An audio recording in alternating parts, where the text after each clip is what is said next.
Welcome to Embargoed, a podcast featuring intelligent talk about sanctions, export controls, and all things international trade for trade nerds and normal human beings alike. I am one of your hosts, Brian Fleming. I am here with my friend, colleague, and co-host, Mr. Timothy O'Toole, on this lovely Monday afternoon. What is up, Tim? What is up, Brian? It is time to record some podcast sanctions talk. After some technical difficulties, we're going to talk about this today, but we don't believe we've been hacked, which is good news. But we are going to talk about that quite a bit today.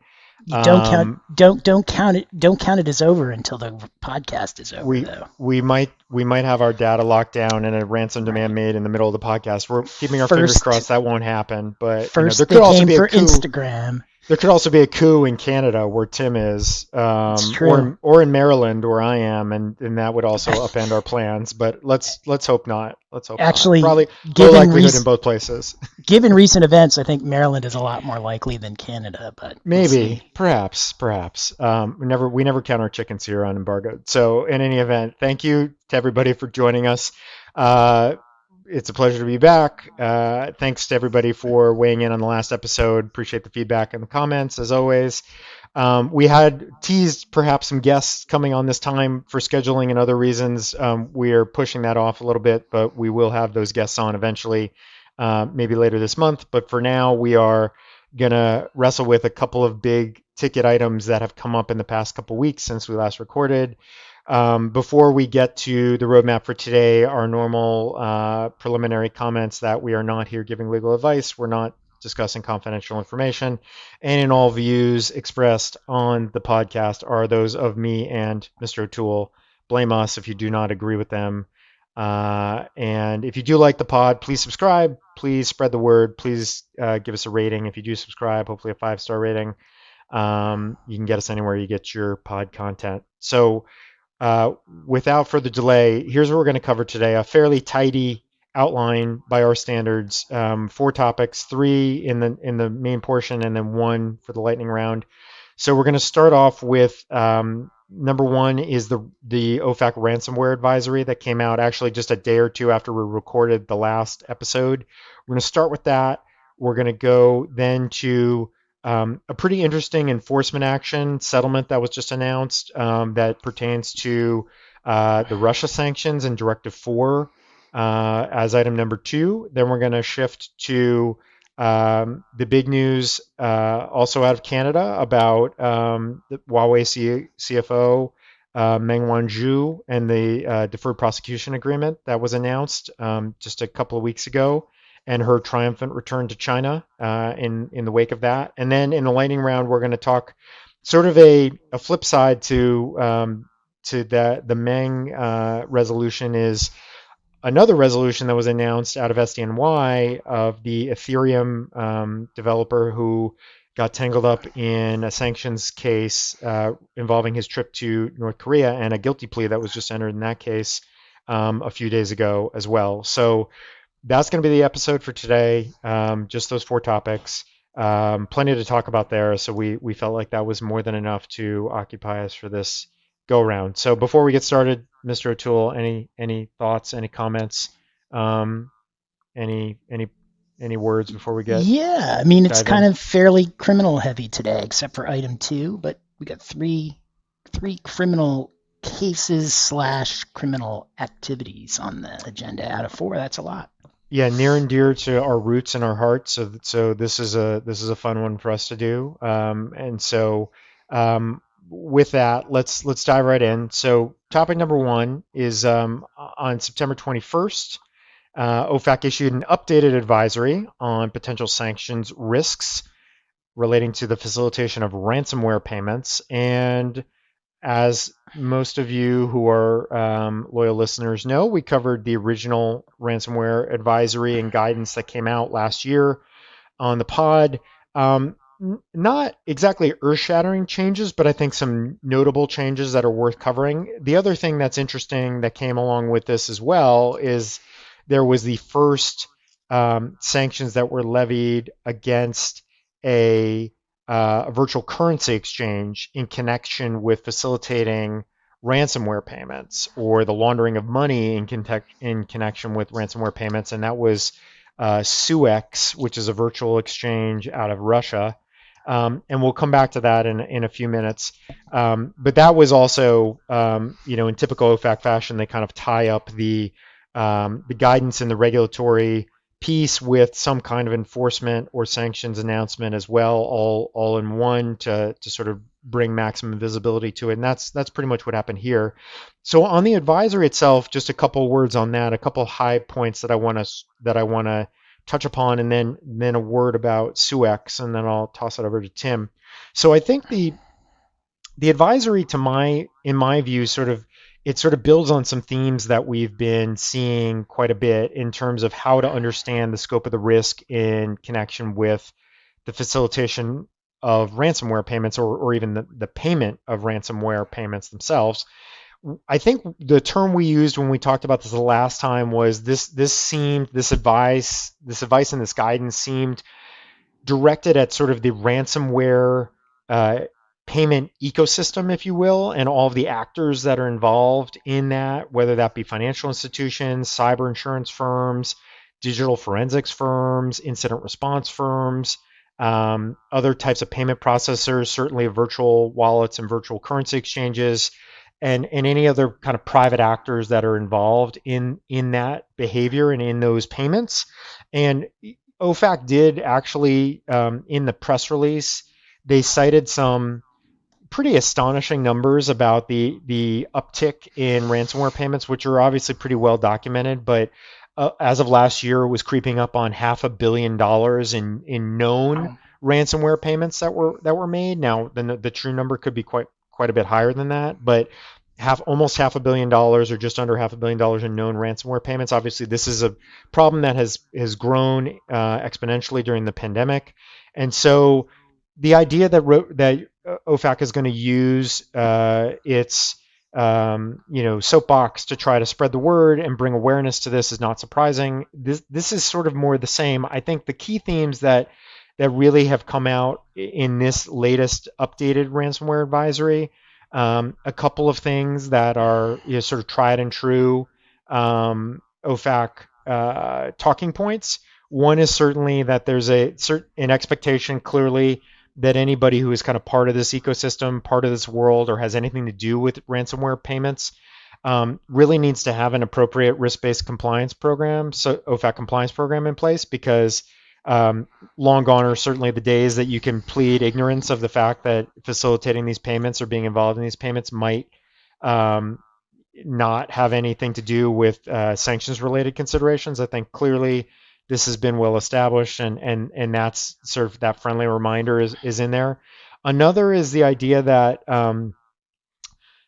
cooperation with OFAC and with law enforcement, and the idea that certainly for victims, but even for others that are involved in this process, that coming to law enforcement and sharing details, including technical details of any particular ransomware attacks, is highly encouraged, and will be sort of credited as a mitigating factor in the event that there is perhaps some unintentional nexus or connection to a sanctioned party in dealing with a ransomware demand. And the last thing, which of course is, or not the last thing, but the other notable thing that I'll mention, is the idea that the U.S. government is obviously officially on record as not encouraging actors to pay ransoms. Yet, um, I think they're, by the very nature of this guidance and the advisory, acknowledging that this is going to continue to happen and is going to continue to be an issue, and something that, as a practical matter, companies and other entities, whether it be obviously hospitals, universities have been much in the news in terms of being targets of ransomware, other professional service firms, any kind of industry that has either proprietary information relating to their business, or financial information that's of use that could be potentially targeted, pretty much has been at this point, and will presumably continue to be until some there is some effective deterrence that gets rolled out in this space, which has not to date happened. Another of course encouragement is OFAC is encouraging those to build cyber resiliency tools and invest in that and take that seriously, which kind of goes hand in hand with a good defense here. And so those are all important points, obviously. The thing that I would note is I think when we have had this come up in a number of instances, it is typically companies. It's typically on the victim side that we're hearing from folks who are targeted by these things, and occasionally those who are kind of in the middle of this who get asked to sort of be part of the either the payment of a ransom or the remediation of a ransomware attack or what have you. Those are obviously for the victims. Obviously, are sort of the kind of innocent bystanders in this whole grand scheme of things, and I think are always very acutely aware of and concerned about what the real risk is to them if they were to go forward and make one of these payments, because as we've said many times before, and as OFAC says, look, it's no defense to say, well, I didn't realize that perhaps I was dealing with an actor in North Korea or an actor in Iran or somebody on the SDN list when I was making this payment. Obviously, as we know, strict liability, and that's at the end of the day, sort of the always lurking in the background when it comes to any of these issues. But that being said, the one entity that got put on the SDN list here, Suex, the currency exchange from Russia, when you read the description of what they're involved in, something over 40% of their transactions are tied to illicit actors, and they are clearly were singled out, it seems, for designation in part because they are seen as they were singled out as a material for providing material support to those who are engaging in malicious cyber activities under the cyber EO. They are being seen and singled out as essentially almost a co-equal aider and abetter of the cyber actors themselves, and so that's not surprising that's where OFAC's attention starts from an enforcement perspective.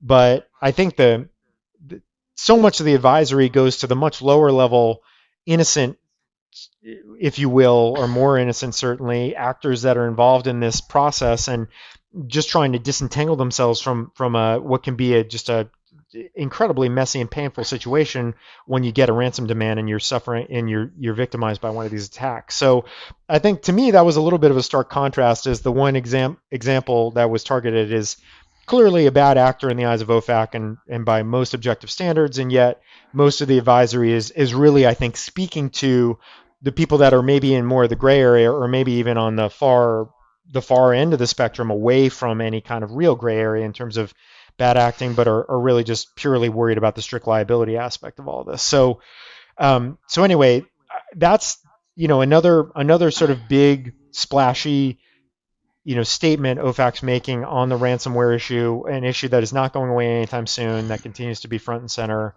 And so I think that gives a lot of food for thought. Let me toss it to Tim to sort of comment on sort of where he sees the key takeaways from what we saw from OFAC here. So I thought this was a big deal. And the reason that I thought it was a big deal is that I walk away from this thinking that no reputable company will ever be able to make a ransomware payment again without involving law enforcement. And here's how I get there. I mean, I think the biggest change of this was the US government basically coming out and saying, we don't like these payments. So to me, that's new, and they've said that to some degree. It's pretty stark here. It's pretty. But before it was very, we understand that you may need to make these payments for your business, but please keep in mind that and now it's like these are encouraging ransomware attacks, and there's lots of sanctioned individuals and companies and entities that are involved in these payments, and let us show you all of the trouble you can get in if you make these payments and it turns out there's a sanctioned party. So I just thought, but to me, I think you put your finger on it at the very end there in terms of why it's such a game changer in this area. The focus on the banks and the insurance companies and the cryptocurrency exchanges, all of which would need to get involved in these sorts of payments, to me makes it almost impossible that anybody can make a ransom payment of any size. At least any U.S. company, and probably any company in the West, could make a ransom payment of any size without involving U.S. law enforcement authorities, because the victim has an incentive in some instances to keep law enforcement out of it. they might want to make the payment and just keep it quiet, and they just don't want the sort of potential publicity or at least kind of activity that comes with law enforcement in. The banks have no incentive to keep law enforcement out of it, and in fact, now they have every incentive to bring them in. So there's not a chance that a financial institution that has any idea that this is a ransomware payment is going to get involved in a ransomware payment without looking at the OFAC guidance and seeing that they have to call law enforcement. And so you can, and I think that the little part in the state in the advisory about strict liability was very considered, because it's telling these financial institutions, you'll be in trouble if you make this payment and you don't even know about it. So you better find out about it and make sure these payments don't happen. And so for all of those reasons, I think it's big, even though if you just read it on the surface, it doesn't look that much different than the last advisory. But I just think that the focus on the financial institutions and all of the other service providers in the loop, telling them don't do it unless you talk to us, is a big change. Having said that, I mean, you and I have worked on these matters before, and I actually think there are some huge advantages to victim companies of getting law enforcement involved, especially if they're going to make the payment. But in some instances, law enforcement has been very helpful in deciding whether or not it's even in their interest to make the payment, because some of these groups who do the ransomware attacks are big, organized groups, that some of which are on sanction lists and really are able to carry it out. But there's a lot of copycat groups that are out there that can't, and law enforcement is usually in a better position to assess like who the real threats are and who they aren't. And so sometimes it might be in the company's interest not to make the payment because they aren't really facing any threat. They just don't know it. So I do think it's interesting, and it creates huge incentives to report to law enforcement. I don't know how I feel about that, but I definitely feel that it's a change. Yeah, the other thing I would add to that, that's a very good point. I think that the thumb has always been on the scale when it comes to the government communications on this, of please come to us and tell us about this, and that's obviously a pretty self-serving statement in many ways for the government, because they want to have better visibility into who these actors are and what they're doing and what kind of infrastructure they're using and the MO behind these attacks, etc. However, I do think that there is something to be said, as Tim just said, for kind of helping to better vet and better consider your options if you are talking to law enforcement. And on top of it, it is becoming harder and harder to keep these things quiet.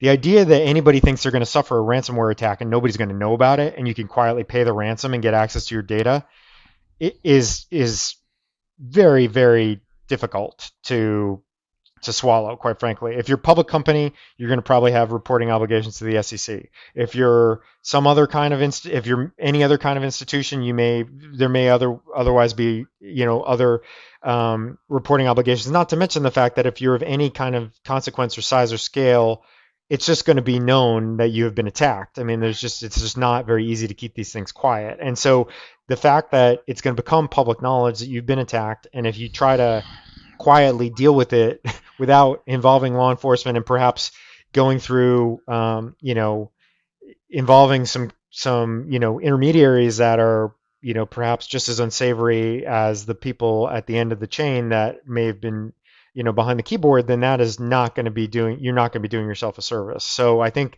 it just becomes, it does, I think it's just another data point or consideration factor that companies have to weigh when they're thinking about what to do here. And at some point or another, almost everybody is going to have some version of this that they're going to have to deal with, unfortunately, at the rate we're going. So if you haven't already. The one thing I would add, the reason why I said I'm on the fence about where I am about kind of this change in tone, is that if you take it out of this context, and you put it in the context of kind of a human kidnapping, which is what these are like, right? I mean, that's where ransomware comes from. It's kind of an analogy to the ransom note that you get during a kidnapping. Just imagine if a government agency came out and said to parents whose children had been kidnapped, don't you dare pay the ransom, because there are other crimes that you could get involved with, and if you do, and hey, banks and anybody else who might help these people who are victims of a crime pay a ransom. If you help, you could go to jail too. Like, that is a weird message for the government to be saying, even though I think there are lots of good reasons that they want to get law enforcement involved in these, and even though I think they have good reasons for not wanting companies who are victims to make these payments, it seems a little heavy-handed. And if they did it in a different context, I could see people being shocked. I mean, here it's OFAC, Yeah, so they're not yeah, as shocked. and as we've said before, I mean, if you're going to involve one government agency, you're going to likely want to involve multiple government agencies. You're not going to just call OFAC. You're probably going to call Right. OFAC and the FBI and or the Secret Service or um, some other or your local U.S. Attorney's office or whatever the case may be, depending on what your company's relationships are with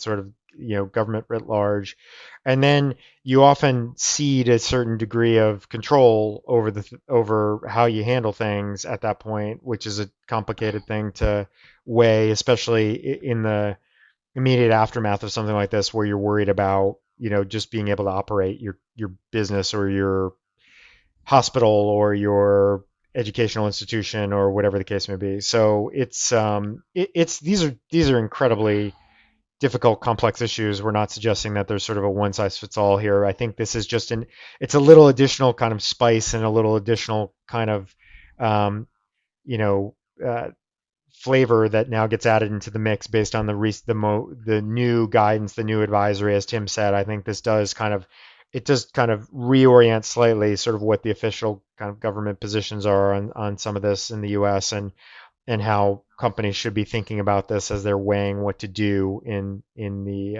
immediate aftermath. And obviously, for anybody who's in that ecosystem of intermediaries, I think if you're not already sort of well aware of this and thinking about what you should be doing to decide whether or not you want to be part of this or how you can sort of do that in a compliant way.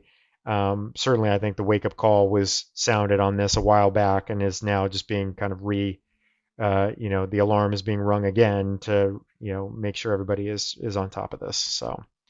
So anyway, Yep. I think that's a pretty, as Tim said, I think this is, it's a significant one. I think got a lot of attention, a lot of coverage when it first dropped about 2 weeks ago, and so we did want to lead with that one because there's this is one also that's just going to continue to evolve, and we're going to see more designations here, and we're going to see more guidance put out. We're gonna see how this thing goes as the sort of ransomware epidemic continues on for the foreseeable future. Uh, Yeah, I mean, I'll be curious because companies sometimes want to make these payments to keep going, and so this thumb on the scale of don't make the payments. Like, what happens if what would have happened if Dominion hadn't made the payment during right, and there have been a couple the of high shutdown? profile, yeah, and there have been a couple of high profile ones recently where they've acknowledged that they've made the payment, and Right. and so I think there's clearly a growing feeling in government that people perhaps think that is the way to go, and they clearly want to weigh in on the other side of that. So we'll see how this evolves. It's a bit of a wild card, but that's what we have on. That's what we have to start with. So again, hopefully we have not been hacked or received a ransomware request or ransom request in the middle of this first segment. But with that, let's move on to a slightly more esoteric topic that is of great interest to me and Tim and sanctions nerds around the world, but perhaps not as broadly appealing, which is Directive 4 and Russia and a recent settlement announced by OFAC. We got some more web notices to talk about. So on September 27th, um, OFAC announced the settlement with Cameron International Corporation for potential civil liability for violations of the Ukraine-related sanctions regulations. And as you pointed out, Brian, Directive 4 was at issue in this, and we haven't had very many enforcement actions related to the sectoral sanctions against Russia, so it's worth talking about this a little bit. So the fine was $1.4 million, which in this area is not a huge fine, but it resulted from some sales that Cameron, Romania, had made to Gazprom Neft, and it was for use in an offshore oil project in the Arctic. Directive 4 kind of should have been like a bells and whistles going off, because Directive 4 is the sectoral sanction that if you have a listed party, and they were dealing with Gazprom Neft, which Gazprom owns, and Gazprom is subject to Directive 4. When you have a listed party, the restriction is that a U.S. person cannot provide exploration or production assistance, and that's usually in the form of services, in the form of goods. It's potentially in the form of technology or equipment. If the project is owned by a Directive 4 entity and located in either the Russian Arctic, offshore, or shale. And so here we had an Arctic project. It was owned by Gazprom. You had Cameron that was being asked to provide services, but they did have it was a foreign subsidiary, and this is a directive that applies only to U.S. persons. And so I think there probably was some thinking at the time that this is not a U.S. person, and so they can provide these sorts of services. The problem is, and this is the reason that this enforcement action is important, and the reason that it's worth spending a little time talking about it, is that even though many sanctions programs only apply to U.S. persons, or at least the direct restrictions only apply to U.S. persons, facilitation is so easy in these circumstances, especially if you have a U.S. parent and a subsidiary. And that's what happened to Cameron here, is that Cameron was U.S. based. Its subsidiary was making these sales, but there were a number of U.S. persons that were involved in the approval chain. And so OFAC looked at this and determined that it was worth not only imposing a penalty, but also sending its little message that involved highlighting the importance of large U.S. firms with international operations evaluating the totality of their business processes for risk exposure. Even large, sophisticated companies with OFAC compliance programs face sanctions risks if they do not develop internal controls that account for day-to-day operations and procedures, and consider how a variety of different types of conduct can implicate applicable provisions. I mean, what this boils down to is that you had a big company. They went through their compliance program. They got a mitigating factor because they did have a good functioning compliance program. But what they missed is what I think a lot of companies miss in this area, is that no matter how good your compliance program is, if you're a U.S. company and you have U.S. persons kind of interspersed throughout your ranks, it is very hard to wall all of those people off in the way that you would need to in order to have a subsidiary do something that the U.S. parent can. And that's what got Cameron in trouble here, and that's what has gotten lots of companies in trouble. Yeah, So I do you want mean, to talk about this now and move to SRL quickly, or do you want to just talk well, about yeah, I want to talk about this. So, because I do think this is probably the more interesting of the two. In totally? terms of at the end of the day, this boiled down to U.S. persons who were approving and reviewing contracts and other documents relating to the services or the goods that were going to be provided to this entity that was subject to Directive 4. And so, again, under Directive 4, U.S. persons cannot provide services that are going to be in support of a project covered by Directive 4 if they're dealing with an entity that is subject to those restrictions, which in this case they were. And the idea that, and this is one of those, to me, the reason this is interesting is this is one of those classic cases where, again, as Tim said, they had a compliance program in place. They had, by all signs, they had a pretty robust compliance program in place.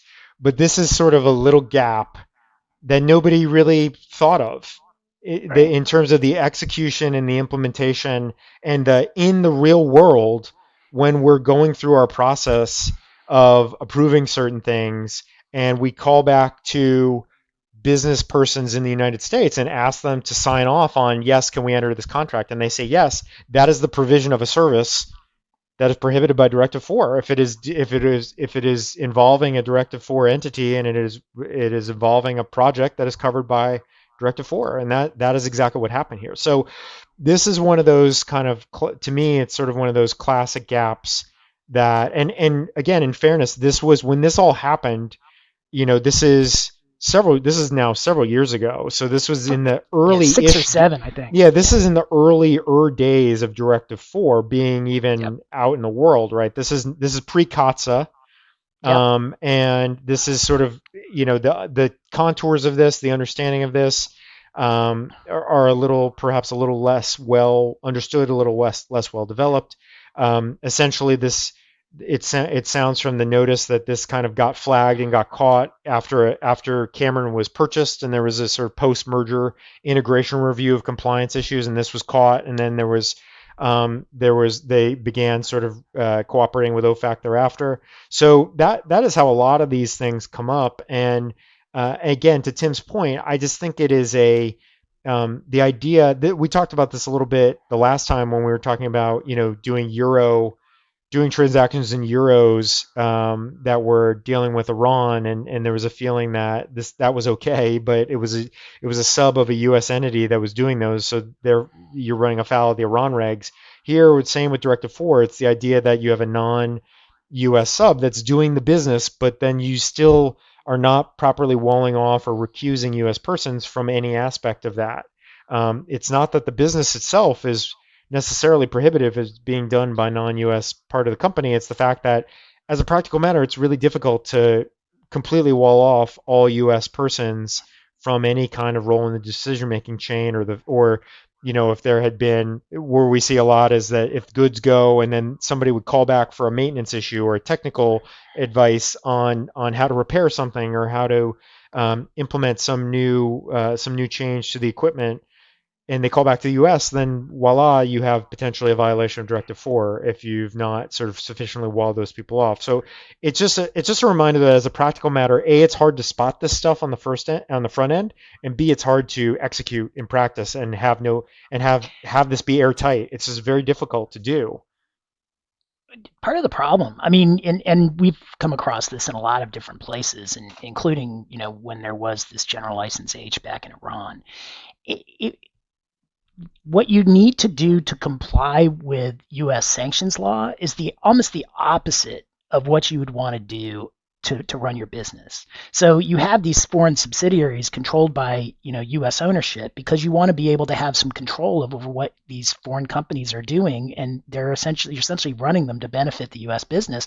And that means that the U.S. ought to know what its foreign subsidiaries are doing and be somewhat involved in the approval of at least reasonably large size contracts. On the other hand, the more you have U.S. involvement, the less a foreign sub can do from a sanctions perspective. And so you've got this tension between, U.S. business people want to keep their hand in the pie and know what the sub is doing, and U.S. sanctions law says if you do that, then that's U.S. action, and so the sub can't do things that it might otherwise be able to do from a sanctions perspective. So I think we see that a lot, and I think this case was a good example of that. I do have one question for you, Brian, because I don't know the answer to it. I thought maybe you would. I don't understand why they didn't get voluntary disclosure credit, and they don't say. So Yeah, they're this, a little cryptic about that. yeah, They also got no haircut off. Did you notice that they got no yeah, haircut off the base penalty amount? I know. So they said the base civil monetary penalty amount is 1.4 million. The settlement amount reflects no further mitigation from the base penalty, which is pretty rare that you see that in one of these. I So agree, we don't and it know. was just so cryptic. This is something that's a little unknowable in terms of what went on behind the scenes here, but that is something that's worth noting because we just don't know. But I did Well, they notice say that as they well. they submitted a notice of apparent violation to OFAC, followed by the submission of an additional report in December It, 17th, which is what it, you it, normally do in a voluntary disclosure context, is your final report after you do the investigation, I and it was suspect that 6 months later. I suspect OFAC may have known about it through some independent source, and Right, I that's why guess they so didn't get too. credit, right? I suspect that's why. That's most Yeah, likely why, but it's unclear from the notice. So, but yeah, I had that same question, and I had the same question about why no mitigation from the base penalty amount, yeah. which is pretty unusual. Well, and just twist over to Schlumberger very quickly. I mean, that was the same deal in Schlumberger, is that in a penalty action that was going on around the same time and announced on the same day, they didn't get any voluntary disclosure credit either, even though it looked like they had tried to make a voluntary disclosure. Unless OFAC. I mean, the only thing that I could think of was that OFAC was being very hyper technical and saying you called it a notice of apparent violation, not a voluntary disclosure, so we're not giving you credit. But I don't think that was what was going on. I suspect It that they knew about it beforehand, that Schlumberger was trying to make a voluntary it, disclosure, it and could so was it could countering it. honestly it could, and we're speculating here, so don't Totally. read too much into this, but it could be because of the resolution that had been reached in the other matter Right. the historical matter for Yep. Schlumberger, that there were certain obligations they were under to be sharing information, and it could be that That could be it. it was viewed as related to that, and that's That why could be it. they're not going to get the credit. That could be it. I All see. sorts of reasons, but it was notable because Yeah. it seemed like they had tried and were not being given Right. credit for it. Correct. And just very quickly to turn to the Schlumberger enforcement action, because this was another company that Schlumberger had purchased, um, and wound up purchasing some civil liability. Was that this was classic facilitation in the other Schlumberger enforcement example. It's the example that OFAC gives. You had Schlumberger and the U.S. employees getting requests to do business in what was then a sanctioned country, Sudan, and knowing that they couldn't do the business, they forwarded the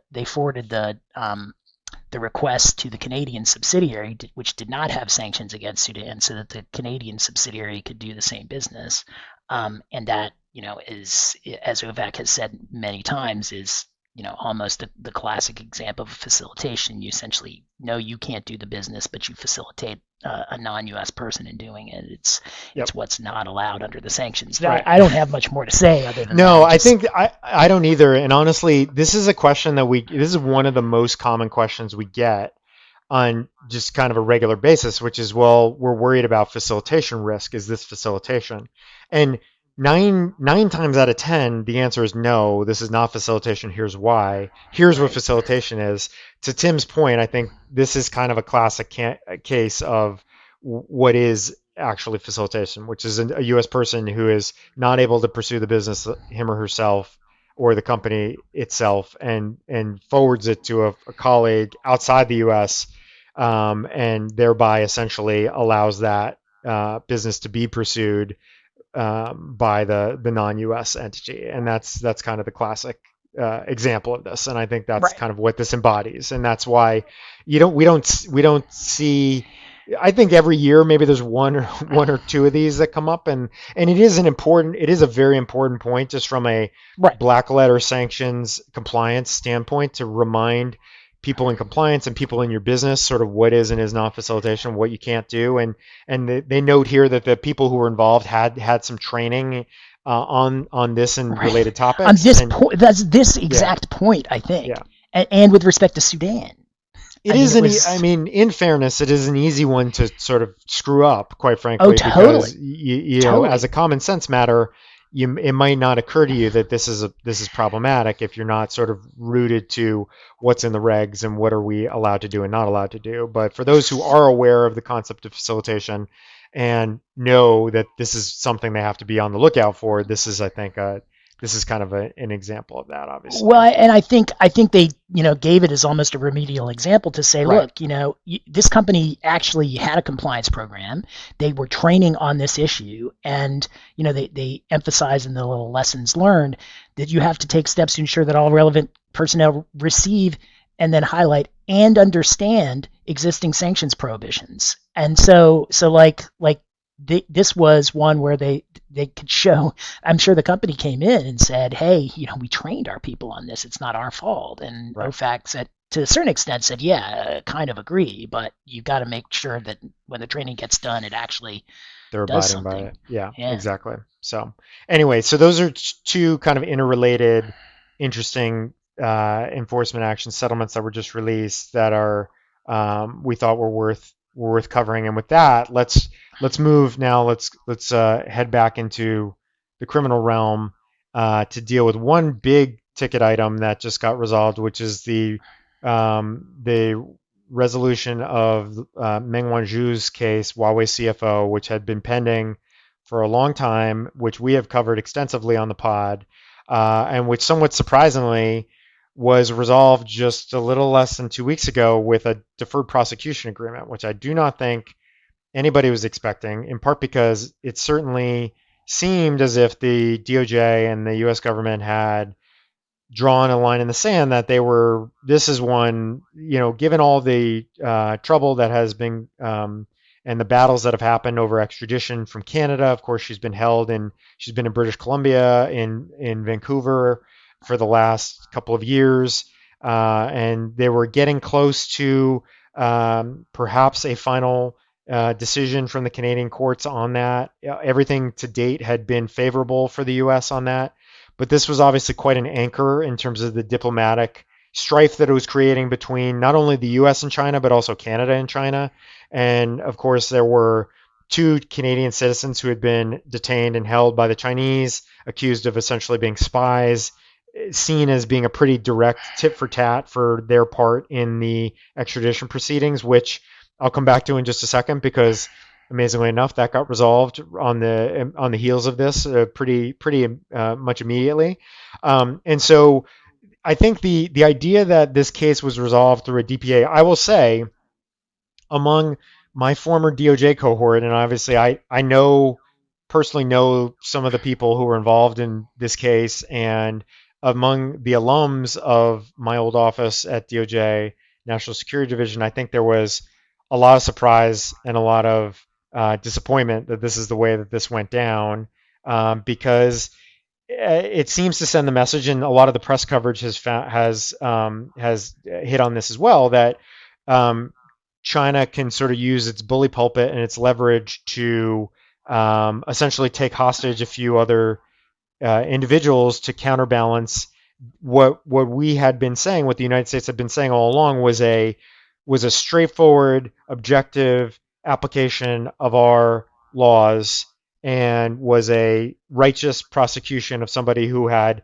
done something pretty egregious, which is to say that they had lied to and committed bank fraud and wire fraud to a major financial institution and lying about the fact that they were doing business that Huawei was doing business in Iran, and not only doing business in Iran, but had some subsidiaries and affiliates that were based in Iran. And so the idea that the all along, I think the accusation from China and others was, well, this is the U.S. kind of politicizing its sanctions laws to make a point to China or to sort of get some leverage in the trade negotiations with China. I was asked, I think, many times, as I think Tim was as well, and right after Meng was arrested originally, whether this was some kind of masterstroke by the U.S. to exert leverage on China in the trade negotiations. And I said, I really don't think so, because I think this is sort of dumb luck that they were able to get their hands on her and arrest her when they did. And it just happened to coincide with when things were really heating up in the trade wars with the U.S. and China.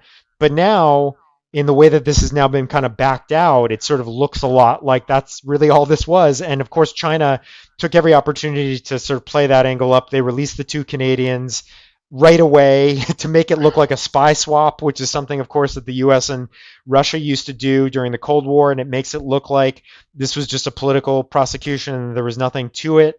I do not subscribe to that. I think that there is a lot of meat on the bone to the case against Meng and the case against Huawei. I am not in any sense validating that, but the optics of this now are sort of the waters have been muddied. The sort of circumstances have been made even more murky by all of this. And if you look at, and I will just add this before I throw it to Tim, in all respects, it looks like this is, I will say, I hate to say it, but I will say a bit of an L for DOJ in this, in that it looks like a weak resolution of a case that they probably could have prevailed on if they had ridden this all out.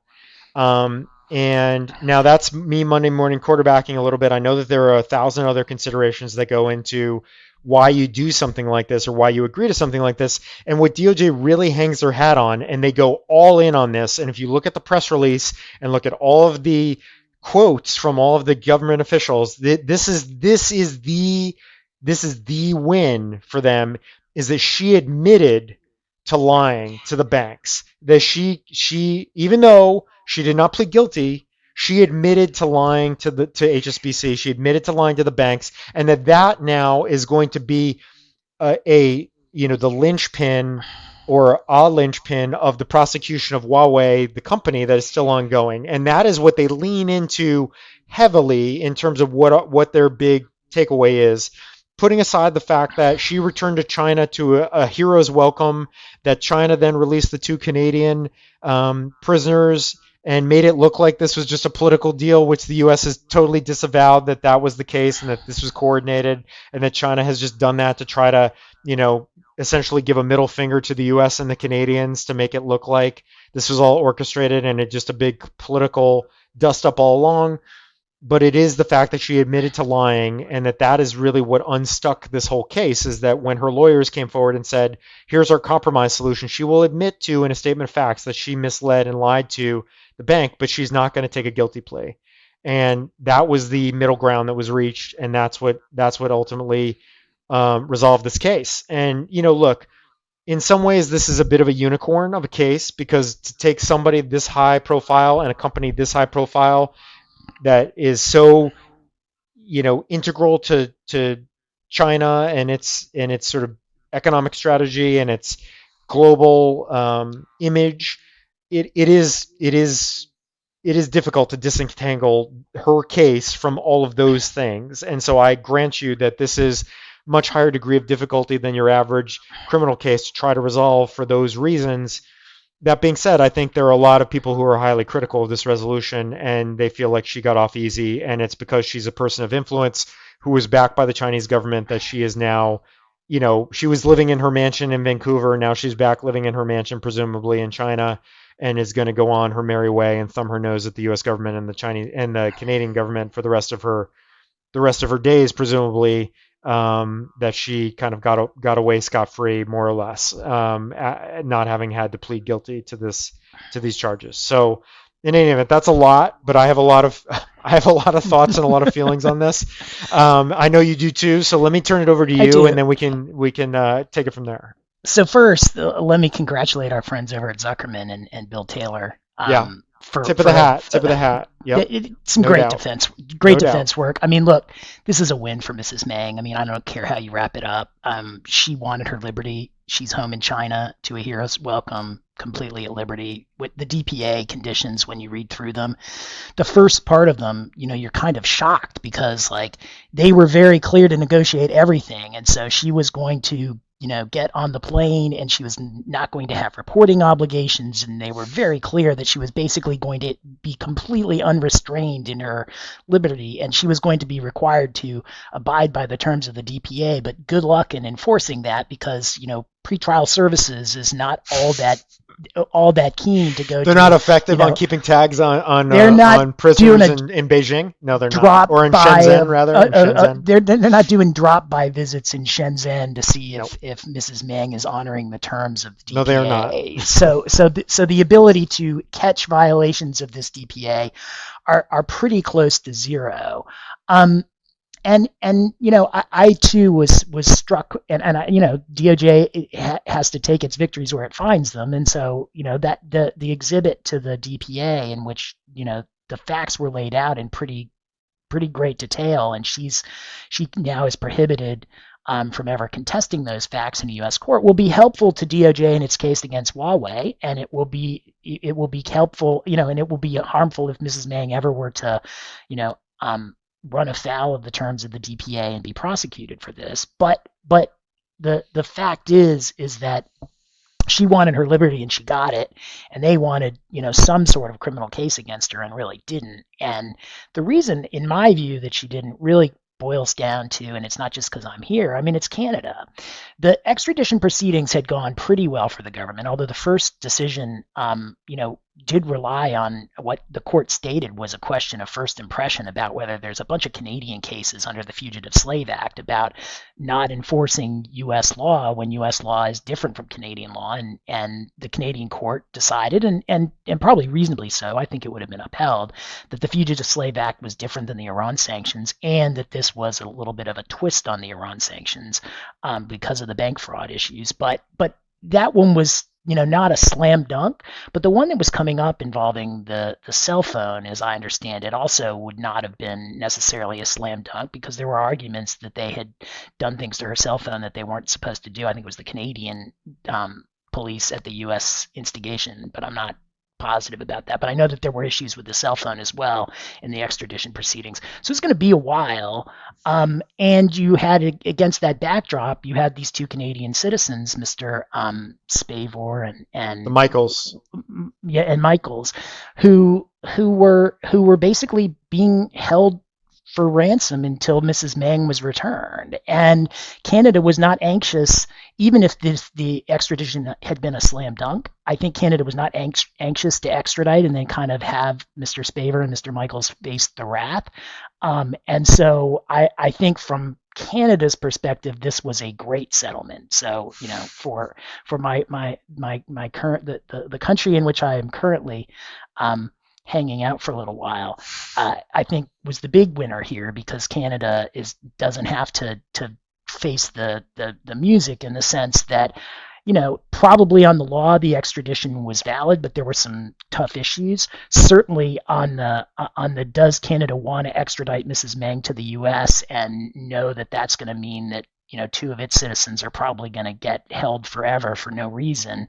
No, I mean Canada certainly didn't want to do that. So I think Canada is kind of breathing the biggest sigh of relief here now that they're kind of out from the middle between the U.S. and China on this issue, and pretty much, I mean, I was going to say unscathed, but two Canadian citizens were not unscathed at all. I mean, Right. Canada is coming out of it looking just fine and didn't have to make that impossible choice between extradition, and satisfying the U.S. or not extraditing and satisfying the Chinese. So I think Canada not being in the middle probably created some of the leverage for this too, Right. quite frankly. Agreed. I think the closest U.S. ally being caught in the middle of this crossfire did not help matters in terms of, allowing the U.S. government to really hold a tough line, the toughest line perhaps as it might have wanted to at the end of the day. I think I'll end with this, which is just a couple of sort of questions for us to ponder, which is, obviously the political dynamics at play here are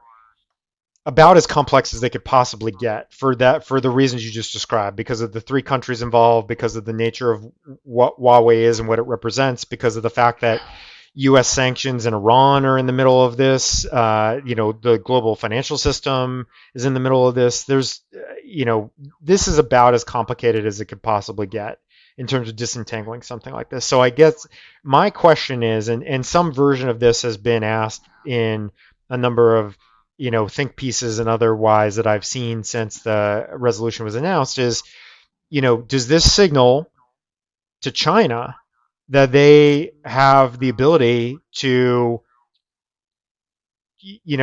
engage in essential what's referred to as hostage diplomacy whenever they see fit? If some high profile executive or some high profile individual is caught up in a case in the U.S. that it has a political dynamic to it, does that just mean that they grab a couple of U.S. citizens or a couple of Canadian citizens or what have you? And this is not, we've seen this before. This is not a new ploy, but is this going to embolden the Chinese government to do that more often? That's question one. And question two, has this in some way damaged, as a precedential matter, the value of deploying U.S. sanctions authorities in this way to aggressively go after an individual like Mrs. Meng for lying to a major global financial institution, and because it relates to Iran and is completely undercutting the basis of U.S. sanctions? Does this in any way weaken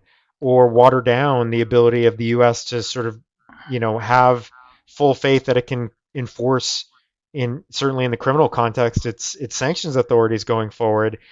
I don't know that I have answers to those questions. I think those are more rhetorical to think about. I know you'll have a few thoughts, but I think those are the kind of lasting big picture things, because there could be some aftershocks that we see from this case that are not going to be seen for a while, and so I think that that's worth bearing in mind.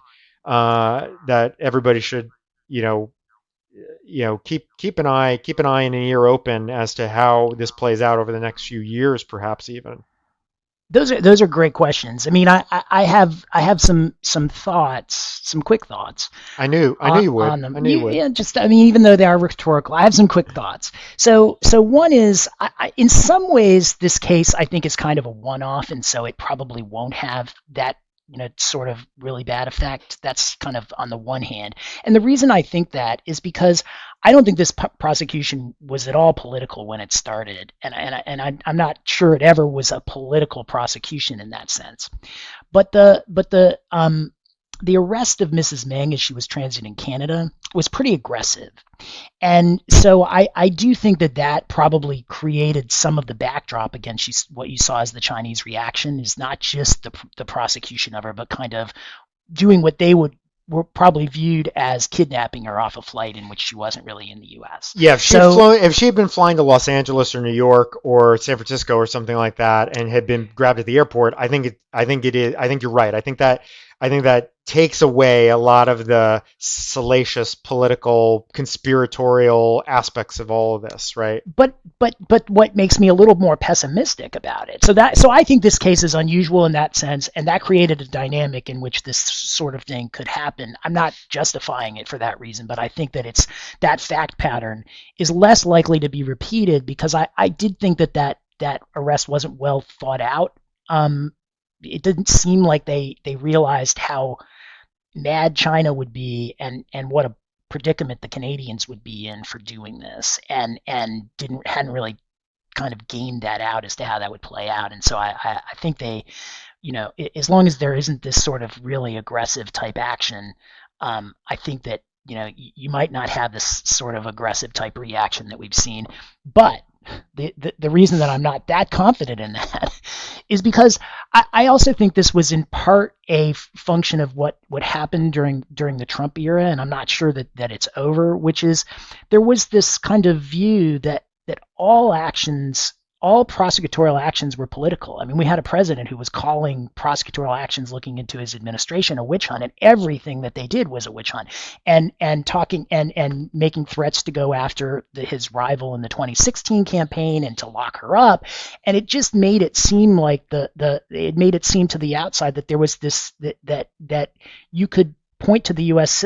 justice system as a political system that wasn't really a legal system, and that would justify what China ultimately did to the Canadians, and the kind of at the end of the day throwing their arms up in the air and saying it was all political, this was just a political swap, and that's what happened.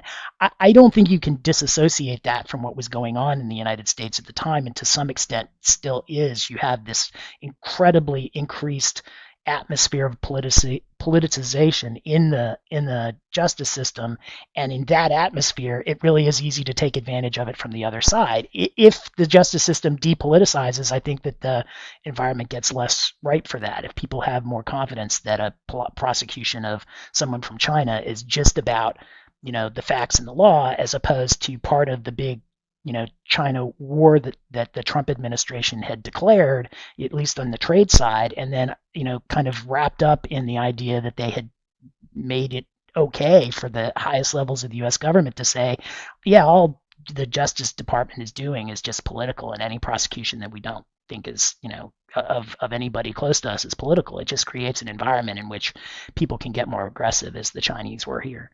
Yeah, I think that's a great point, and I will say that that is definitely part of the equation here, no doubt. That sort of hangover from the way the arrest and initial extradition proceedings were handled, and some of the rhetoric that came out of the White House and and DOJ in the Trump era. I will say that anytime DOJ has a charge on somebody and they travel to a country where they could potentially be arrested and extradited, they're going to take the opportunity to try to do that. Like, no doubt. Like, that is just going to happen. And that is a fact in law and law enforcement reality. And I think that is in truth divorced from politics.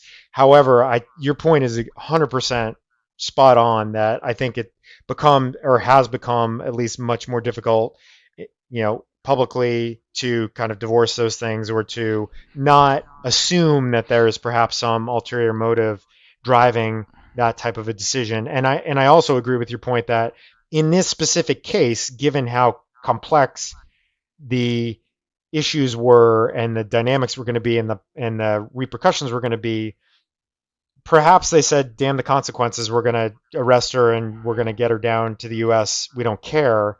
But I tend to agree that perhaps it was not foreseen sort of what a mess this was going to ultimately end up making, especially for Canada. I Yeah. think that's right. So, in any event, all right. Well, we'll leave that alone for now, and that perhaps is the last time we'll talk about Mrs. Meng. I don't know. I wouldn't be I surprised if we if we come back to that at some point. That's I don't a think we're going to long-standing. Right. Long-standing favorite topic on embargoed, but in any event, we'll leave that Yeah. for now. It might be And with the end. that, could be with that. Well, certainly not the last time we're going to talk about Huawei, so we know that we'll be back before too long. And so with that, let's pause for the lightning round sound effect.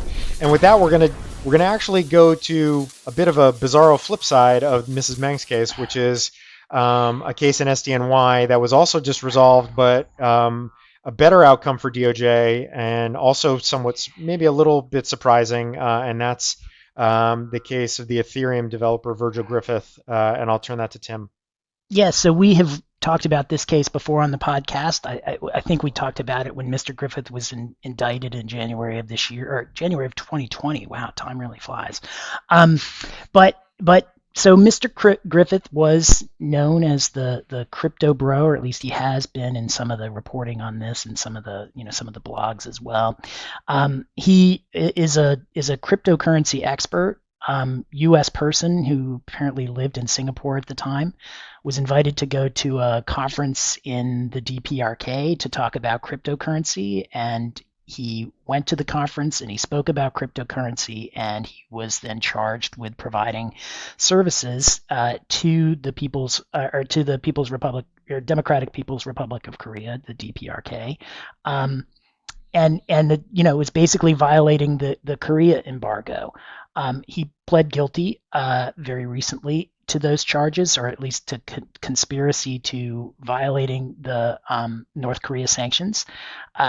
And there was we've talked about this offline a little bit, and it is a little bit puzzling. I'd like to see what a jury would have to say about this, and I know you've expressed that sentiment even more strongly than I have, in part because what he actually did here to violate the sanctions was so innocuous. I mean, he went to a conference and basically answered questions, some of which came from the government officials at the DPRK, but others came from other attendees at the conference about cryptocurrency, in a public forum, at least, or at least an open forum where there were not lots of people who weren't from the DPRK present as well.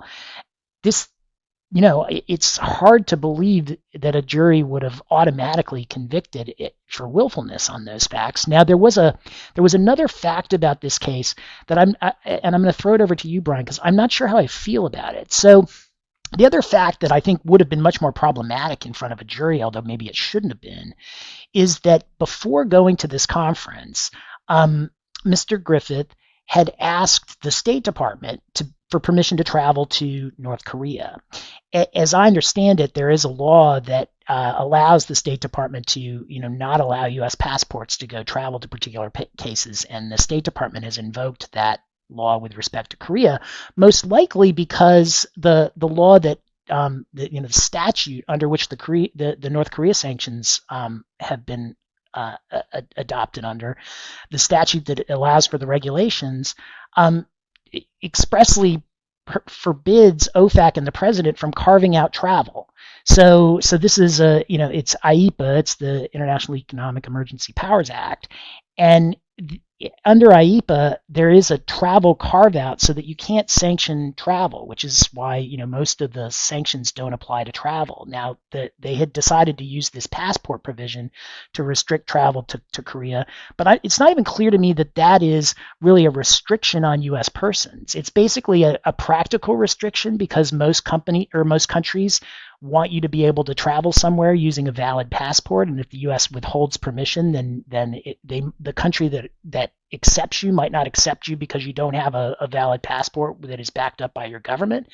But it's not clear to me that going without the permission of the State Department was a U.S. problem. It was one that the U.S. was trying to essentially use to keep travel from going to DPRK, but it's not charged in the indictment, and it doesn't seem like that's what they're saying he did wrong by traveling without the State Department permission. But to me, in front of a jury, that would have been the only fact that would have gone to willfulness. Yeah, to me that is, well, I think it's sort of two things. That certainly goes to, I think you hit the nail on the head. That is the thing that I am most curious about as somebody who spent a lot of years thinking about and worrying about whether or not there was sufficient evidence of willfulness to prove up violations of IEPA.